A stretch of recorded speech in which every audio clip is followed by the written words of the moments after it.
Hello, beautiful people. Welcome back or welcome to another Bangs audio review. I cannot believe what is going on right now. I mean, it is insane.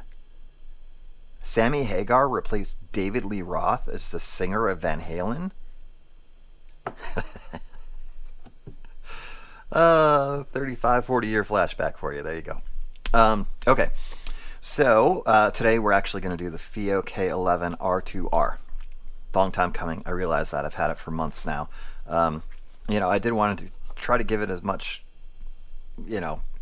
exposure to different headphones and earphones as I could to get a really, as firm a grasp as I can on it in performance and, how, it colors or doesn't in this case. Different headphones and earphones. It's taken a while, and yeah, stuff like this is a lot less subjective, I think, and so that's why it's a little harder for me to do it, because I can't really tell you that the K11 R2R makes me feel a certain way, because it kind of doesn't. But that being said, the reason for that is because it's so damn neutral and transparent. That's kind of the crux of it. And the other part of it is that I don't know necessarily, we'll get into what R2R is, and that is the DAC in this. It's an R2R DAC. I don't know that I have equipment that is sensitive enough or good enough or expensive enough to really showcase what an R2R DAC does, like what its forte is. And it is. Its forte is like zero coloration, complete neutrality, and complete transparency. So, if you got like audiophile level, I'll just say that, if you've got like kilobuck earphones or Summit Fi headphones or something like that, where you're literally at the final 5% of sound quality and performance, I think an R2R DAC is something that you should have. If you're not, then I think it could be, well, we'll get into it, because obviously the direct comp is going to be the original K11, and I can tell you straight out of the gate that there's zero need for both. Zero. No need. No need. So if you have the K11 OG, you're off the hook. Don't worry about the R2R, unless if you're rocking $3,000, $4,000 headphones, if you've got Focal Utopias or whatever the Yamahas is, or headphones or whatever, if you've got those things and you obviously have the money to try one out, go ahead. You may find that you like it better than the original. To me, I like it as much. A little less versatility. This is the box that it came in. Was fairly beat up when it got here, but luckily the DAC amp itself was intact. Unbox wise, you had cables in here, power cable and USB, and then you've got owner's manual paperwork in there. DAC came in there. Pretty simple, pretty easy. Just a little flimsy, but hey, it's $160, so I'm not gonna fault them for not having the best packaging available. It's fine. It got here intact. Looks like kind of barely, but it did. So let's talk about what R2R means, okay? Because this is something that I had to do some research on, and I'm not ashamed to admit it. Kind of learning as I go. But basically, an R2R DAC is this, and this is thanks to Google AI, which comes in handy.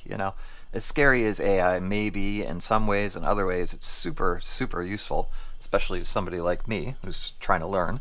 So an R2R DAC uses a resistor ladder network with values of R and 2R. Okay? Each digital input contributes a weighted value to the analog output. A switch controls whether each bit, so this is like bit for bit, contributes to output voltage. When a switch connects to the reference voltage, it contributes its weighted value. When a switch connects to the ground, it contributes nothing. So on or off, we're talking about binary coding here. I did a little bit of very light programming back at college. Wrote a program using binary. So I understand the concept. Weighted values meaning like zeros and ones are what we're talking about. So it's sort of, if you count to, it's like 1 0 and then 1 0 1 and then 1 0 1 1, and then it can go, like, the values can get fairly expansive. So it's not like it's just limited to on or off. So those, like it says, the values are weighted, right? Which is how you convert digital signal to analog. You have to have different values, or else it's just going to sound like a kind of like that. Maybe not like that, but you know what I mean.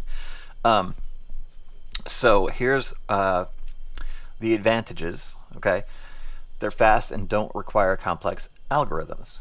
Makes sense. Value on, weighted value off, or value off. Okay, simple and scalable. Yep. Okay, agree with that.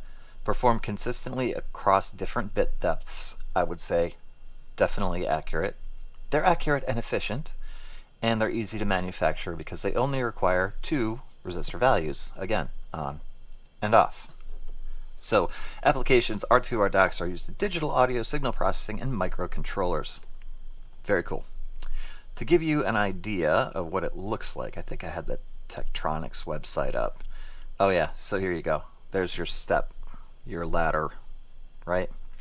So different weights, different values, on, off. It's pretty interesting. This is used, this is a reading taken with an oscilloscope. That's more my dad's area of expertise. He was an electrical engineer and was heavily into acoustics, which is, I guess, even though it's coming late in life, kind of running in my blood, so to speak. What does it mean? What it means is this: you got different DAC amps, right? Here's a tube amp with a DAC. It also has, a non-tube amplifier in it. And then here's a different chipset. You got Burr Brown in here, which is obviously like known to be a little warmer and more musical in style, right? A little more natural. And then you got the Fios. The original K11, I believe, has a Cirrus chipset in it. And then you've got the R2R DAC in the R2R version. Neutral, neutral, neutral. Other big difference, and now we'll sort of talk about the original K11. The K11 OG has 6 different filters. You've got fast linear, slow linear, fast minimum phase, slow minimum phase, I think like an apodizing, and then non-oversampling, which is filter 6, which is what I leave it on. And for comparison, the R2R has just two settings. So oversampling and non-oversampling. I'm obviously using the non-oversampling because I want to compare these as much as I possibly can. What to say? Yeah, this gets back to the original point. As far as performance on what I experienced, there did not seem to be any sonic difference when they're both set on non-oversampling. Really, I couldn't detect it. And again, that could be a function of my equipment. That could be a function of my headphones and my earphones maybe not being sensitive enough or detailed enough to pick those up. But like I said, it leads me to tell you that if you have the K11 original, you don't need to upgrade to the R2R. If you don't have either and you want to just go straight for something, well, save that to the end of the video. On the R2R, spec-wise, you got the R2R DAC, of course. Goes up to 24-bit on the bit depth and 384, 192 to 384 kilohertz. The power output on balanced at 32 ohms is up to 1300 milliwatts, so plenty of power.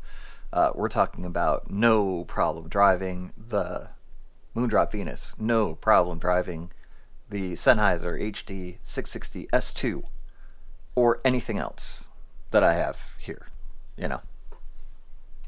Neutral, neutral, neutral, transparent, transparent, transparent, powerful.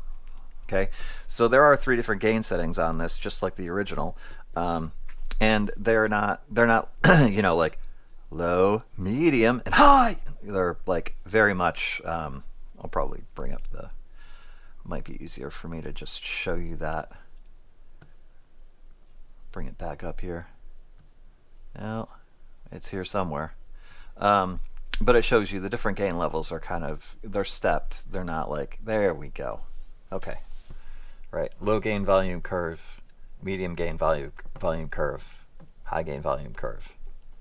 So there is a difference. And I would say, you know, and what I did do when I was trying to drive harder to drive sets, I put it into high gain so that I just had a little bit more sort of freedom of movement, you know, in the, like I could get it, you know, pretty loud, pretty quick. It's not necessary, I don't think. The HD660S2 definitely benefited from high gain. A couple of IEMs did as well. But, you know, we're talking about over months of time, so I can't remember exactly which ones did. I just know when I plug something in and I go, oh, okay, this probably needs at least medium gain, might need high gain, and then you change it. So that's a nice feature to have as well. Yeah, the audio circuit, I won't get into any more detail on that. We went through what an R2R is. There's plenty of diagrams and descriptions on the Fiio website, which I will link for you. Yeah, its build is nice. It comes in silver, black, and red. It's got a good amp in it, obviously. And electronic volume controls, it's 100 steps, which is great for, you know, micro adjustments. NJW 1195A, pretty cool there. And what was the other part? Oh yeah, specially designed power supply, high quality barrel solid capacitors. So there's a lot, you know, and then there's the LCD screen. Other functionality on this besides the filter not oversampling and oversampling difference. You can control the RGB here to be different colors and brightnesses. You can also control the LCD display. You can roll through these settings. So there's gain, there's the output, there's the non-oversampling, that's the filter, 2.0 USB, and then your LCDs, and then you can grab an OTA update should you want to, and then fully reset.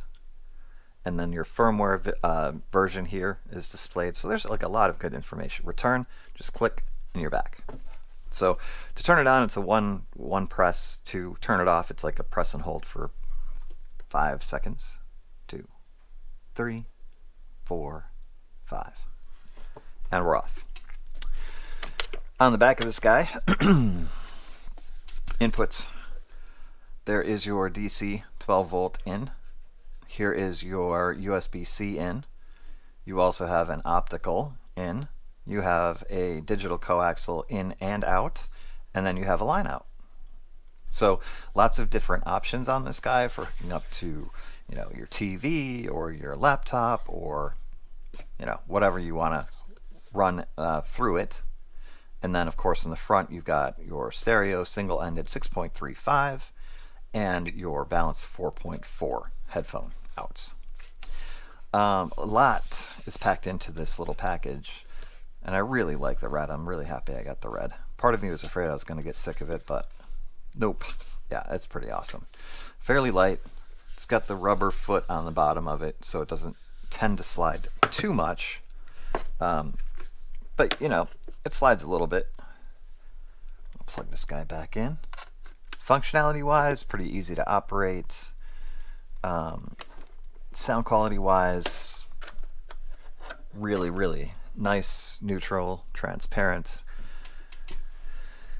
Yeah, it's a nice little DAC amp for sure. For 160 bucks, you could do a lot worse.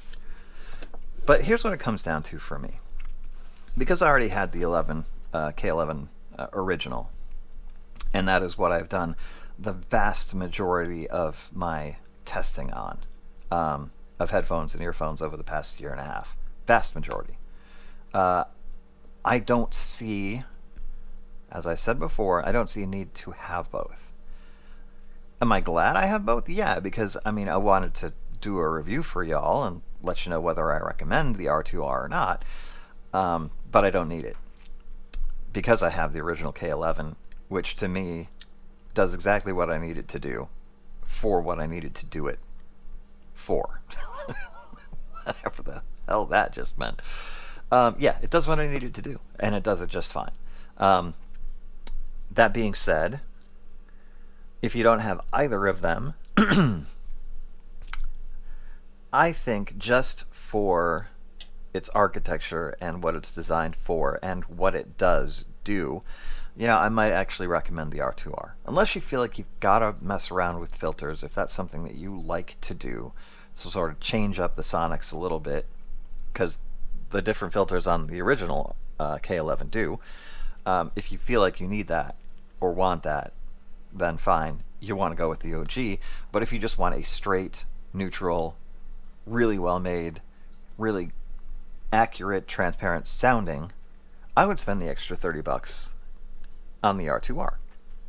And then you can get it in red if you want. That should be a determining factor. But yeah, it's well worth it, especially if you're very referencey, you don't want anything getting in the way of how your earphones or headphones present the music that you're listening to. I do feel like you should probably be streaming or in some way playing high-res audio to really get the full effects of it. But if it's a crappy recording, I guess you can always use the oversampling filter on it. Probably that'll help a little bit. But for me, I can recommend it if you don't have a Fiio product already, especially because they have a ton of them out there, and a lot of them use Cirrus chips, and a lot of them are very neutral, and a lot of them are very accurate, transparent, all that kind of stuff.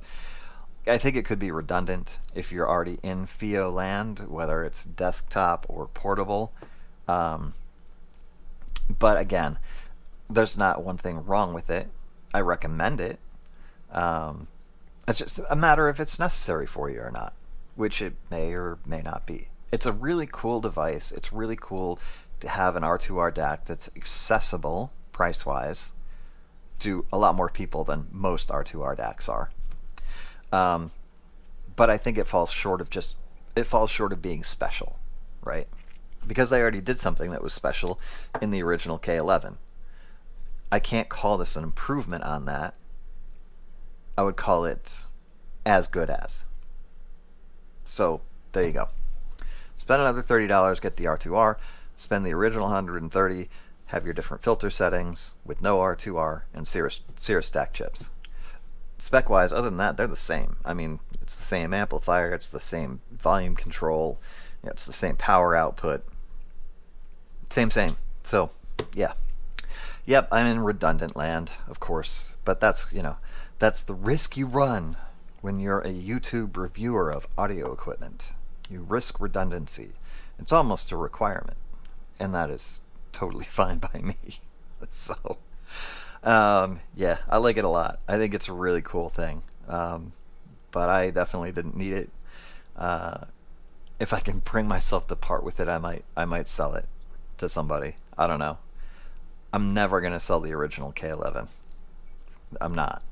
We've got too much history now, too much sentimental value, and newer things will come, and better things will come, and I will always hold on to that little K11 as long as it's working. I will have it. So anyway, recommended K11 R2R. If you don't already have the K11, if you don't already have a Cirrus Logic chipset or another R2R, if you already have like a Fiio desktop situation happening, I can recommend it for you. Okay?